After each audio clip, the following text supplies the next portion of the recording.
So, good morning everyone. This has been a long time. ஒரு trip போய் so ஒரு one day ட்ரிப்புக்கு போகலான்ட்டு ஐ ஹவ் ஸ்டார்டட்.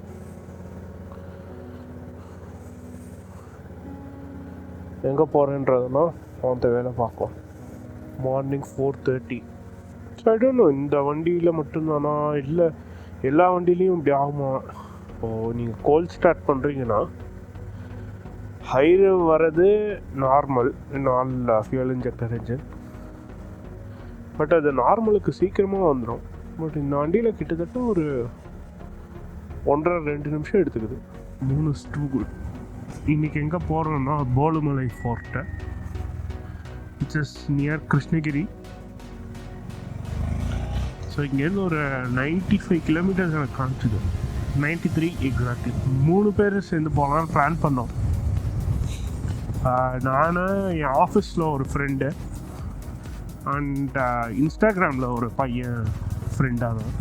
ஸோ 3 பேர் தான் போகலான்னு பிளான் பண்ணோம். பட் அன்ஃபார்ச்சுனேட்லி ஆஃபீஸ் ஃப்ரெண்டு வர முடியல. அவனுக்கு ஒரு சோக கதை நடந்து போச்சு. அட்டிபலி டோல் போட்டில் மீட்டப் அண்ட் அங்கேருந்து ஸ்டார்ட் பண்ண வேண்டியது தான். Route for today will be again 844 highway தான். பழிகாலம் முடிஞ்சும் காலையில் விரைக்கிதப்பா. சரி, இந்த ஃபோன் ஹோல்டர் புதுசு வாங்கினேன். பட் நல்லாவே உழைக்குது. இது நல்லாவே இருக்குது. எனக்கு இதுக்கு முன்னாடி உள்ளது இந்த வைப்ரேஷன் டேம்ப்னர்லாம் இல்லை. அதில் என்ன ஆகிடுச்சு, என் பழைய ஃபோன் கேமரா சென்சார் எல்லாம் ப்ராப்ளம் ஆகிப்போச்சு. ஸோ ஃபோக்கஸ் ஒழுங்காக வராது, இல்லைன்னா ஃபோக்கஸ் ரொம்ப நேரம் ஆகும். பழைய ஃபோன் ஹோல்டர் வாங்கியும் கிட்டத்தட்ட ஒரு 1-1.5 வருஷம் ஆகிடுச்சு. சரி, எதுக்கு அதை மாற்றி விட்ருவோம். So it's a better investment. 1000 ரூபா கொடுத்து 1600 என்னமோ அந்த பழைய ஃபோன் ஹோல்டரு. அதுக்கு அந்த ஃபோன் ஹோல்டரை போடுறதுக்கு இந்த ஃபோன் ஹோல்டர் ஒரு 2200 என்னமோ தான். ஒரு 600-700 தான் அதிகம். அதுக்கு பெட்டர் இதை போட்டு வாங்கிடலாம். ஃபோனும் தப்பிக்கும். Better investment. அவர் தான் சிவான்னு நினைக்கிறேன். எங்கே ப்ரோ இருக்கீங்க? Yes, he is the one. So அவரோட ப்ரொஃபைலில் பார்த்துருக்கேன் அந்த விஸ்டாம் பைக்கை. இங்கே மீட் பண்ணியாச்சு. So now just wait for him to catch up and கிளம்ப வேண்டியது தான். ஹாய் ப்ரோ, எப்படி இருக்கீங்க? அப்படியா? சரி. ஆமாம், நானும் அதான் கரெக்டாக கேமரா ஆன் பண்ணேன், பார்த்தேன் விஸ்டாம் பைக்கை பார்த்தேன். சரி, நீங்கள் தானோ அப்படின்ட்டு தான் கால் பண்ணேன். திடீர்னு தெரில என்ன, இதுக்கு முன்னாடி நார்மலாக விசிபிலிட்டிலாம் இருந்துச்சு. திடீர்னு பார்த்தா கொடூர ஃபாகு. நான் ஏதோ லாரி தான் தூசிலாம் பறக்குது போல் அப்படின்னு நினச்சா மொத்த ஏரியாவும் ஃபாகாக கவர் ஆகிருக்கு.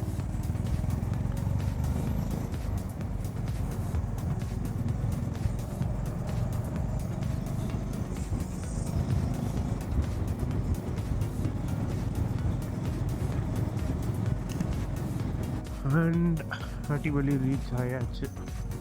Time is around 5 o'clock. N friend ஒருத்தர் கூட ஜாயின் பண்ணுறதா இருந்துச்சு இன்னைக்கு.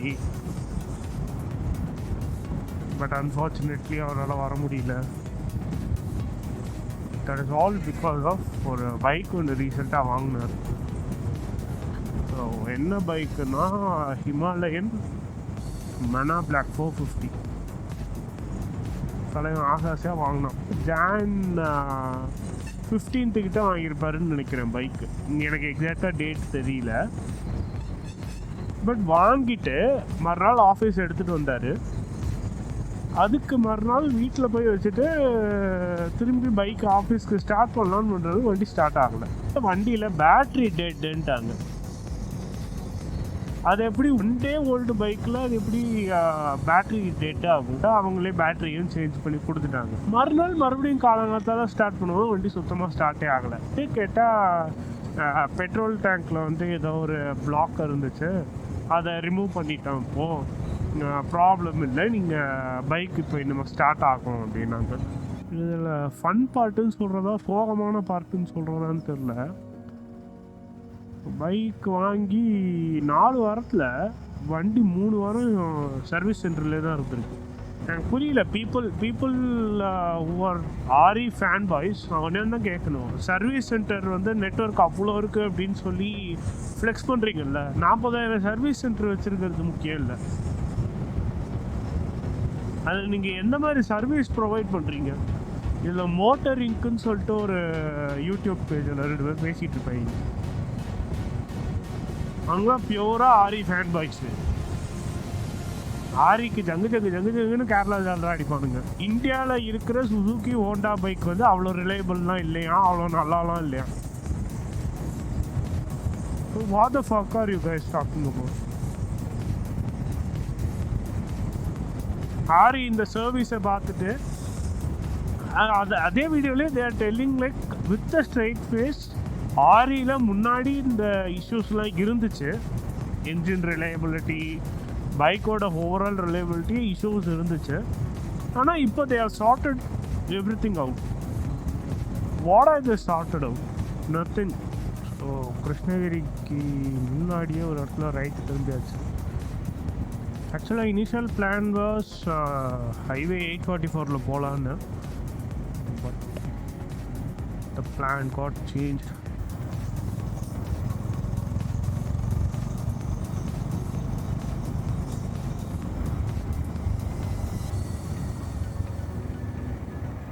லைட்டாக போட்டு வச்சுருக்காங்க.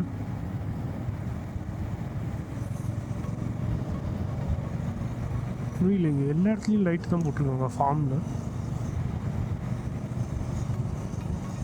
ப்ராப்ளி இது ஏதாவது ஃபார்மிங் டெக்னிக்கா? இந்த மாதிரி ஒரு இடத்துல இடம் வாங்கி ஒரு வீடு கட்டி ஜாலியாக இருக்கும். அப்படியே மலையடி வாரத்தில் சுற்றி ஃபார்ம் லேண்டு.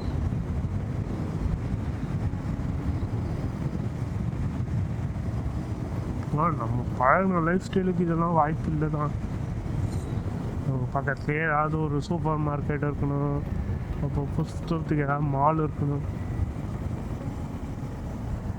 இதெல்லாம் இல்லாமல் இருப்பது சற்றே கடினமான விஷயம். அதெல்லாம் விட்டுட்டு இங்கே வந்தோன்னா இது ஒரு பீஸ்ஃபுல்லான ஒரு லைஃப் சூப்பராக இருக்கும்.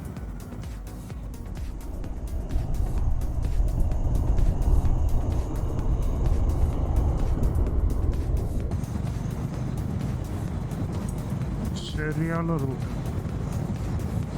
வாவ், இந்த மாதிரி ரூட்டில் போகிற பஸ்லலாம் ட்ராவல் பண்ணியிருக்கீங்களா? வேறு லெவலில் இருக்கும், வேறு லெவல்.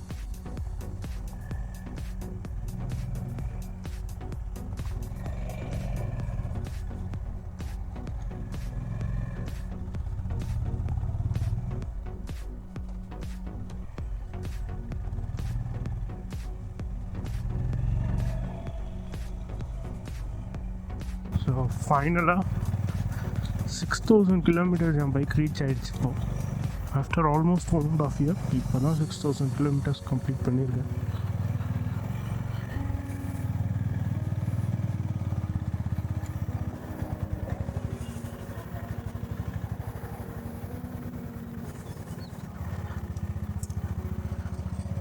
ஒரு ஆஃப் ரோடு போகணுன்னு நினச்சிங்கன்னா பக்காவான ஸ்பாட்டு.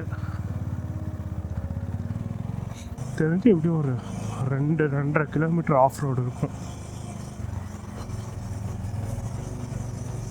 ஒன்றுமே கண்ணுக்கு தெரியல.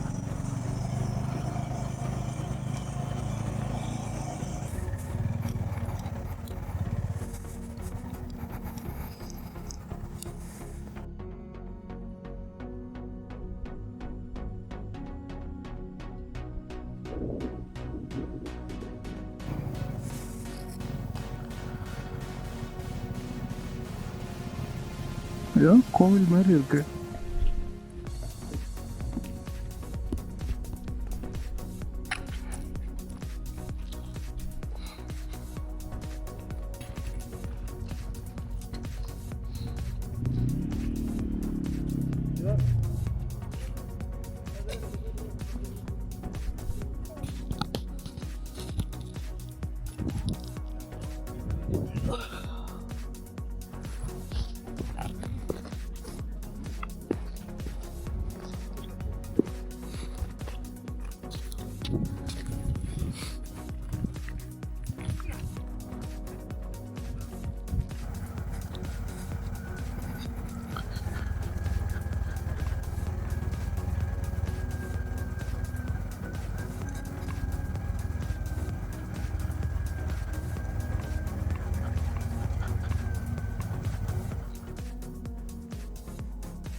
Okay, it's time for breakfast.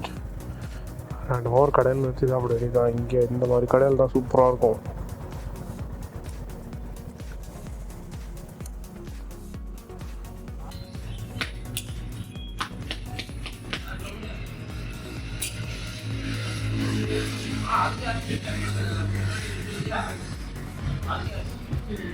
மோட்டோவில் நீங்கள் ஜாக்கெட் மட்டும் வாங்கினேன். எனக்கு இது பெட்டராக இருந்துச்சு. சரி, ஆனால் இது வாங்கிட்டேன். பேண்ட் அதுக்கப்புறம் பயானிக் வாங்கலாம் பார்த்துட்டு இருந்தேன். இந்த தனுஷ்கோடி ட்ரிப்பு வந்துச்சு. ஓகே, சரி, அது இப்போதைக்கு இது இன்னும் பார்த்து வாங்குறதுக்கு இது இல்லை.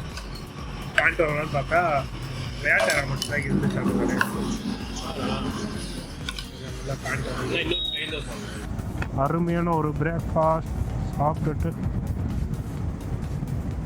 Returning back home.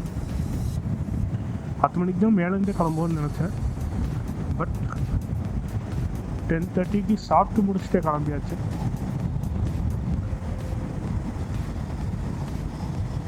போகும்போது ஹைவே NH 844 போயிட்டோன்னா பக்காவாக இருக்கும்.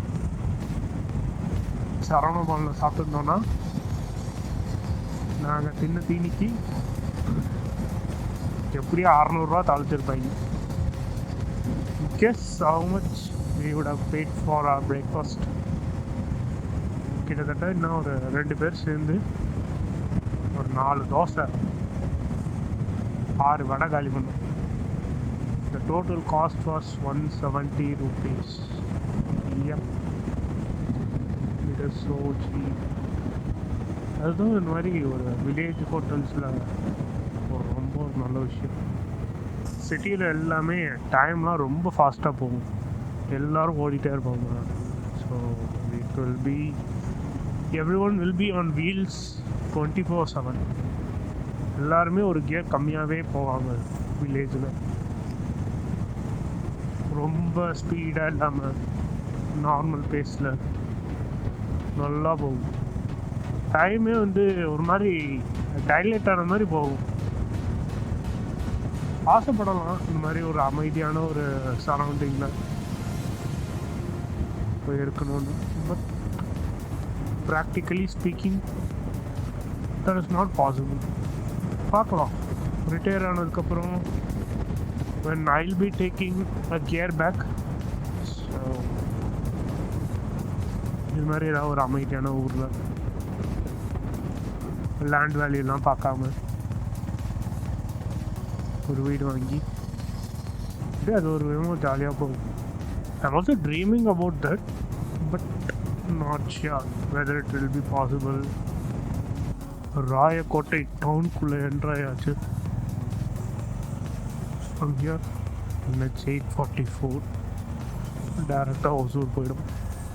So there we are taking up NH 844.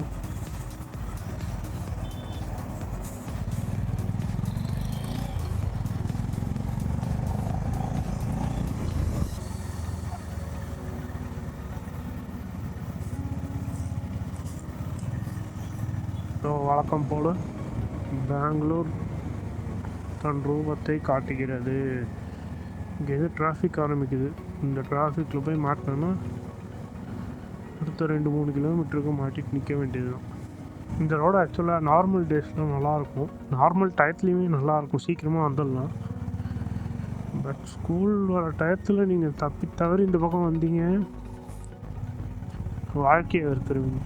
ஆனால் பொண்டாட்டிக்கு தெரிஞ்ச செருப்பாக வெறிப்பா, ஏண்டா இங்கே ஒருத்தி இருக்கேன் என்னைய விட்டுட்டு தனியாக பைக்கில் சும்மா சுற்றிட்டு வந்துட்டு Valentine's day with my Valentine. So ஃபைனலாக வண்டியை எடுத்த இடத்துலையே வந்து வச்சாச்சு. That's it guys. Hope on next video. Bye bye.